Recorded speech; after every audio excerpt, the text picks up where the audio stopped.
Okay, let's start the first session of NIST announcement. So speaker is Dustin Moody, and so he will talk about the preliminary plan for the potential standardization of quantum digital algorithm. Please start. All right, thank you very much. So I'd like to thank the program committee for allowing us to come and present this here today. So just want to give a little bit of background. Most everyone here probably already understands this, but we'll just set the stage anyway. So at the last PQCrypto, there was a talk by Matteo Mariantoni, and he gave an estimate for what he thought it would take to build a quantum computer that would be big enough to attack current crypto. And so his estimate was that it would take about 15 years, $1 billion US, and a nuclear power plant to break RSA 2048. So that was just one opinion given by an expert on what it would take, but showing that it's not perhaps as far off as some people think.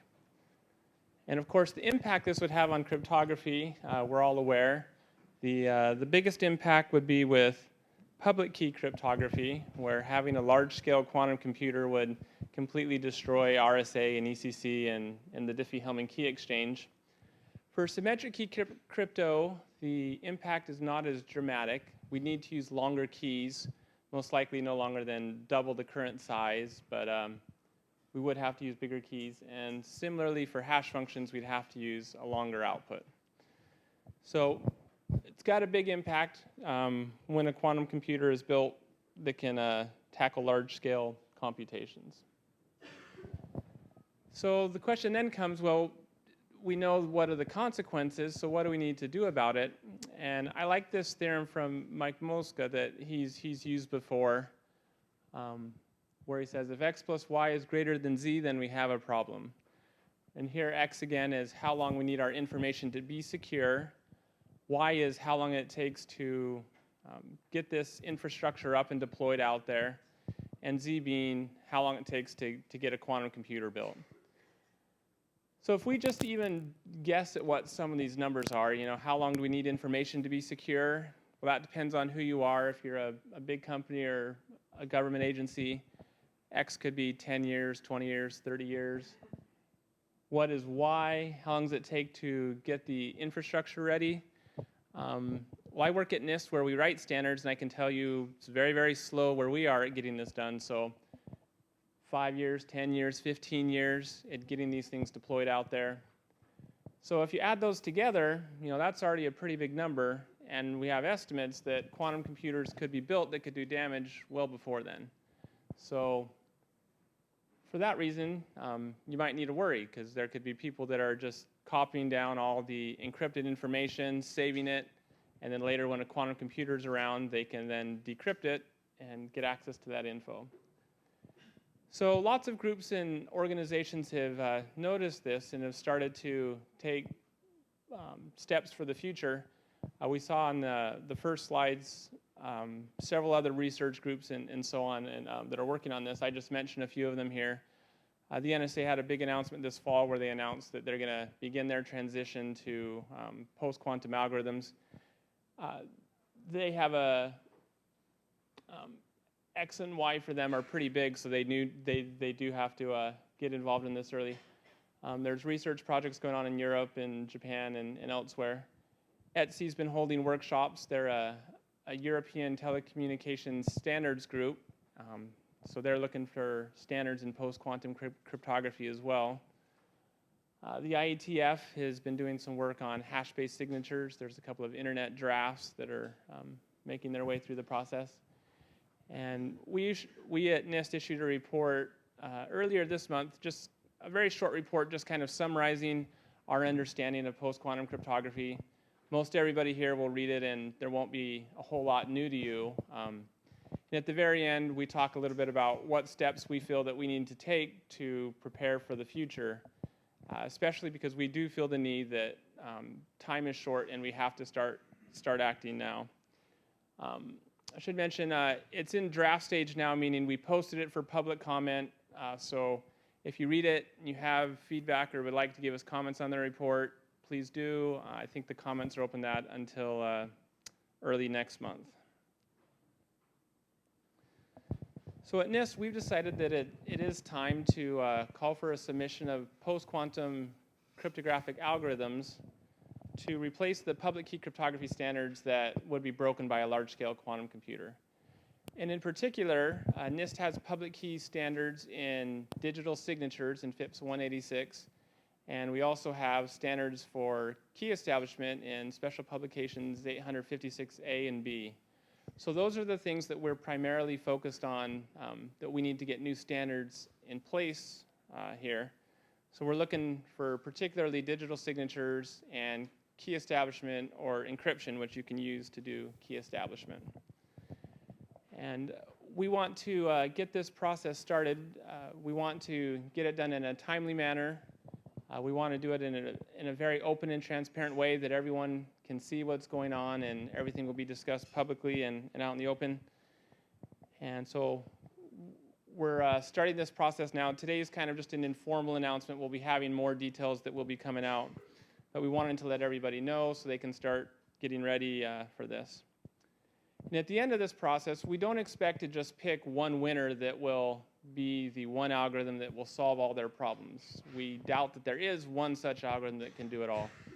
So we think that likely what will happen, or that we hope will happen, is at the end of this there will be several good choices that will meet everybody's minimal requirements. And we may then pick one or more of these for standardization at NIST. So our timeline that we have for this right here, by this fall we hope to have the formal call for proposals completely written out with all its details. That's tricky to write because there's a lot that we don't know at this point, so it's going to take a lot of work still. And then the submission deadline will be about a year after that, so that will be plenty of time from now to begin working on this and get submissions ready. We anticipate that there will be an analysis phase of approximately 3 to 5 years where we'll be studying it. We hope lots of people on the outside will be examining all the algorithms that are submitted and doing lots of cryptanalysis and benchmarks and so forth. And then after that, it'll probably take us around 2 years to get the standards written. It takes a while to get that done with the SHA-3 standard. It took about 2 years to get that all written up. So that's our timeline as we see it at this point. It could very well change depending on the type of submissions or the number of submissions or the quality of them, but this is what we're planning for at this point. We'll hold workshops throughout this. There will be one shortly after the deadline so that submitters can present their algorithms, and then we'll have 1 or 2 more during the analysis phase as they're needed. So in a lot of ways, this will be somewhat similar to some of the past competitions that NIST has run, like with AES and SHA-3. But it's also going to be a little bit different. Post-quantum cryptography is it's a different animal than hash functions or block ciphers for encryption. With those, we knew pretty well what we wanted to get out of it. We knew like what output sizes, a lot of the parameters involved ahead of time. With post-quantum cryptography, there's just a whole lot more questions that we don't have the answers for as we're starting this, and that's gonna be a big challenge. So just the overall subject that we're working on here, it's more complicated than AES or SHA-3. And as we're all probably pretty aware, there's not one algorithm that completely solves the problem there. There's algorithms that have strengths, but most of them also usually have some sort of weakness that prohibits them from being just a drop-in replacement from what we have right now. And it's a pretty new field. I mean, some of the algorithms that we're discussing, they've been around for a while and they have gotten a good amount of scrutiny and analysis, but a lot of the proposals are new enough that they haven't been analyzed a lot. So we need a lot more research to fully feel confidence in the security of them, as well as just various aspects like quantum algorithms as well. We feel it needs more study to get confidence. So that's the first difference. It's a different sort of topic that we're working with, post-quantum cryptography. And as I said, we don't expect to pick one winner. We'll need several different algorithms. We'll need different algorithms for signatures, for key exchange.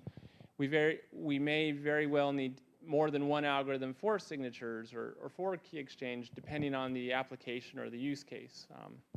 So we very likely will have several algorithms that could be standardized by the end of this.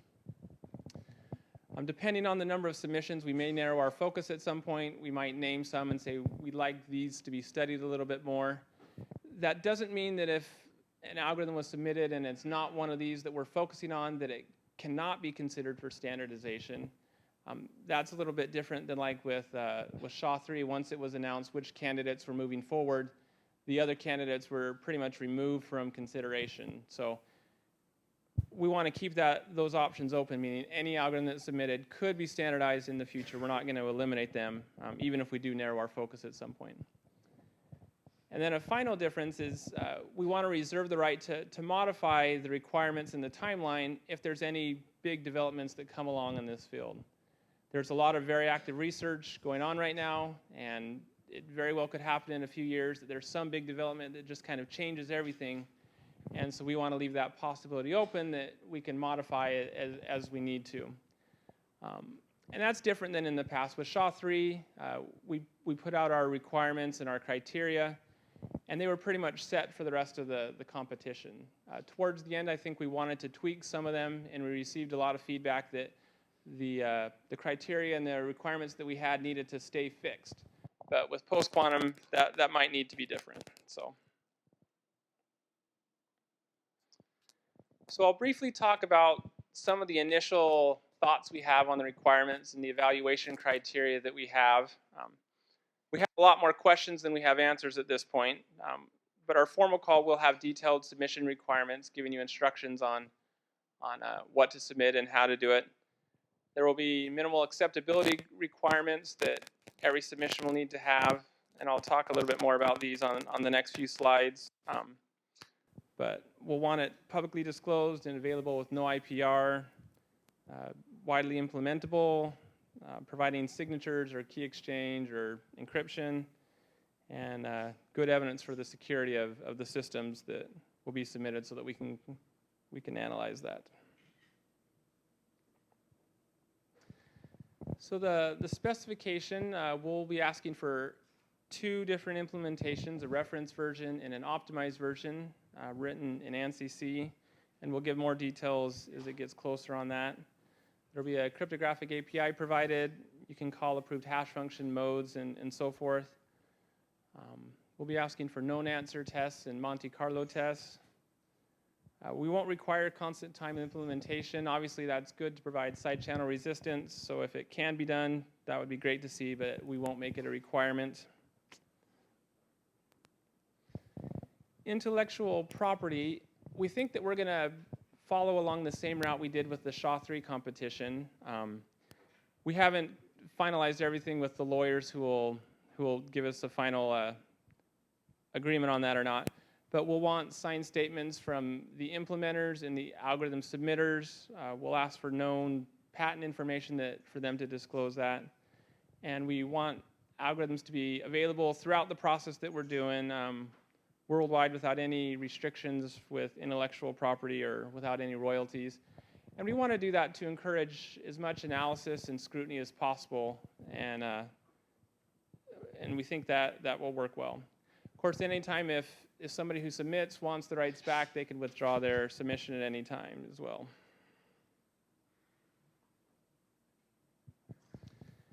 So the evaluation criteria will be obviously very, very important, and we will detail that as much as we can in our formal call that comes out later in the fall. We'll write a draft of it, and we hope to have that done by late spring, early summer, and then we'll post that. We'll put it out for public comment. We want a lot of public comment and feedback on that to tell us what we're doing wrong or to answer any questions that we might have. We know that we'll talk about security, cost, and then particular algorithm implementation characteristics, and those will be in order of importance: security, cost, and then implementation characteristics. And just as in the past competitions, we don't have enough resources at NIST to do this all on our own. So we want to definitely encourage the participation of the public, academics, industry, government, and we hope really to just focus everyone's attention on this and get a lot of work so that we can move the state of the art forward and we can begin to make decisions on which algorithms will be the best. So we want to strongly encourage publication of results just as has been done in the past. And on our end, we'll summarize everything publicly. We'll report on what we're understanding and so forth throughout the process as well. So in terms of security, we're going to be targeting 128 bits of classical security. For quantum security, we're looking at a wide range of different levels for quantum security. We might ask for more levels of security than we ultimately choose to standardize. We do that for a couple of reasons. We want to see how the parameters change for different levels of security. It's also the bits of quantum security is not as well understood as we understand it for the classical case. So we want to have a range of levels there that we can choose from. For the security definitions, we're not completely sure these are the best ones, but at this point, this is what we're thinking. For encryption, indistinguishability under adaptive chosen ciphertext attacks. For signatures, existential unforgettability. For key exchange, again, we're not sure this is the best model necessarily, but we've been looking at the Kennedy-Krawcheck model for key exchange. And we know some of these models don't fit all the algorithms perfectly. Like hash-based signatures is a little bit different than a lot of the other signature algorithms for public key cryptography. So this is an area that we'd love to hear from people and see what they have to say about that. We'll want to know as much as we can. We want the submitters to talk about the quantum and classical complexity levels. And we want to know the best known attacks, their complexity, the precise security claims that they're able to make, and give evidence for them against quantum computation. Security proofs aren't going to be officially required, but obviously they help give confidence, as is the quality and quantity of prior cryptanalysis from prior papers in literature and so forth. So the cost, we'll be looking at the computational cost and the memory costs. We'll be looking at hardware and software. We want to know how fast the algorithms are in terms of key generation, encryption, decryption, verifying, signing, and so forth.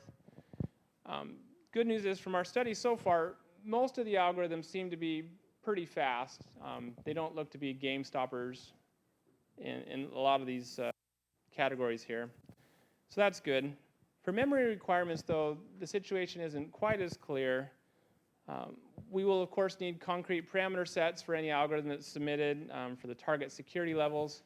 A lot of the proposals in papers sometimes are missing these concrete parameters or a justification for why these parameters provide the security that they claim. So we definitely want to see that, as well as the ciphertext and signature sizes. And many of these algorithms have key sizes that are bigger than what we currently use, so that's going to definitely pose a challenge. A lot of the protocols like TLS and IKE, if you use these key sizes in these algorithms, it's not going to work without some kind of modification. So that's something that we definitely want to consider as well. So for algorithm and implementation characteristics, these are the kinds of things that we'll be looking at. For ease of implementation, tunable parameters, if there's a parameter that can provide a trade-off between security and performance, want it to be widely implementable on a number of platforms, parallelizable, give any evidence of resistance to side channel attacks. It'd be great, like I was just saying, if the submitters themselves have in mind as they're designing these and submitting these, how will these algorithms fit into protocols that we're going to be using? Because that's something that needs a lot more work, we feel. And then things like misuse resistance, simplicity. The simpler it is, the easier to analyze. So that's just kind of a basic outline. And again, we'll have more published as time goes on. But we have lots of questions as we've been working on this. And we don't have all the answers. Hopefully everyone else knows a lot and can provide us some feedback and give us some input on these things. But here's some of the questions that we have and we'd like to hear back on. So how is this timeline? Is it too fast? Is it too slow? Do you feel this is something that we'll need to do on an ongoing basis, or doing this process once, will that be enough? How can we determine if a candidate is mature for standardization? One good example of this is hash-based signatures. We've been having a lot of discussions at NIST. Their security is well understood, so we very well likely could standardize hash-based signatures before this process is completed. And that would probably be for limited applications like in code signing or things like that. But that's a question as we work through it, is when will we know if something is mature for standardization? Should we be focusing on any other applications besides signatures and key establishment or encryption? Those are our primary concerns because those are the standards we need to replace, but are there other applications that we want to be looking at? How many bits of security do we need against quantum attacks? And that's just, again, one of the challenges that we have. We don't have a quantum computer yet, but we need these algorithms to be resistant to computers that aren't yet built. So there's a lot of questions involving that, and probably no one knows the complete answers there at this point. But then how can we encourage more work in these different fields? Would more challenge problems be helpful? What else can we do there? And as I've touched on again, how do we get people to study the practical impacts of this? I mean, if you go to the IETF and start talking about post-quantum, there are some people who are interested. There are also people who look and say the key sizes are too big, this will never work, you need to come back with something new. So we need to encourage people to start looking at that as well, because that's going to take a lot of work. So just in conclusion again, we're at NIST calling for the submission of quantum-resistant algorithms. It's going to be very similar to some of the competitions that we've run in the past, but there are some notable ways that it's different as well. So we've had a hard time deciding whether or not to call it a competition or not, because it's a little bit different. We don't know. You can call it whatever you want, but I think you know what we're doing. And we don't have all the answers. We definitely want feedback. We've got an email address that you can send us comments. There's a forum we've created there. That'll be similar to the forum that was created in the hash function competition, where people can discuss things a little bit quicker and more directly there. And if anyone is wanting to come to NIST to work on this, we'd be interested in having more postdocs or guest researchers come to work on this as well. So that's mainly what I wanted to say. Again, we'll have a time for questions at the end of the workshop on Friday, where we can answer questions more to the best of our ability. We probably will have time for a few questions here. I'm here. My colleague Ray Perlner from NIST is here. Daniel Smith-Toney, I don't see him, but he's here as well this week. So feel free to as well to talk to us at all the next few days, and we'd love to hear back from you. Thank you very much.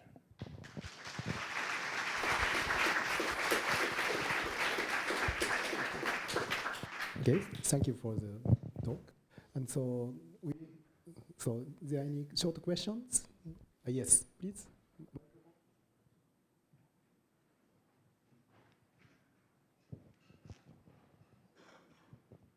You briefly mentioned at the beginning that for secret key crypto, we need bigger keys, but it's not really a problem aside from that.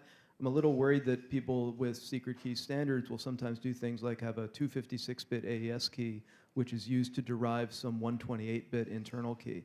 And then that 128-bit key provides only 2 to the 64 post-quantum security against Grover's algorithm. Is there going to be any effort in NIST to go back through the secret key standards and look for, are these things actually safe in a post-quantum world? That's a good point. We haven't had a lot of discussion about that. We've been focusing more on the public key because that'll take more action. But I think you're right, we do need to consider those things. So we'd appreciate sending us a comment or so on in that regard, yes. Okay, yes. You mentioned that implementations, you will provide an API for that. Since we are running the supercore benchmarking, it would be really great if your API could be interoperable with our API so that we can just take the submissions that come to NIST and also benchmark them on our machines, because we have quite a variety of platforms. We agree that would be very helpful, yes. Here. You were talking at the start about what do we do if x plus y is greater than z, and it seems like this is quite a long process, and it's going to make y longer. So, what are your thoughts about what we do if it turns out that x plus y is greater than z? Well, some of that we can't control completely. Like we can't control z at NIST, although we have researchers working in that area. We do feel that standardization is a long process. We don't feel we're ready to standardize anything right now, and this is the best way we see to get that process started, to get the ball rolling, so that we can have enough confidence to standardize anything. So we hope this process is speeding up Y, not slowing it down.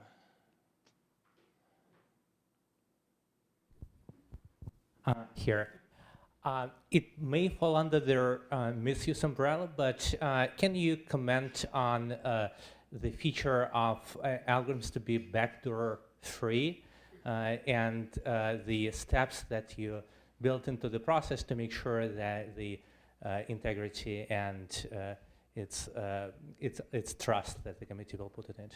Oh, so that's a good question. So we want all algorithms to be submitted to be publicly available for everyone, no IPR, so that way everyone can examine them. That's the best thing that I can think of in terms of making sure there's no backdoors is everyone can see them, everyone can analyze them, and we want everyone to analyze them so that if there is any kind of backdoor, someone will see it. That's what I can think of right now anyway. So.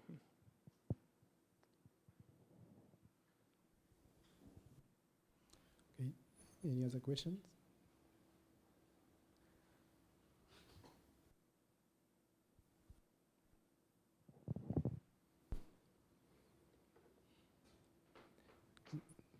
No. So we have 1 hour at the end of PQCrypto workshop for Q&A. Then so you can ask later more questions. Okay. Then let's thank the speaker again.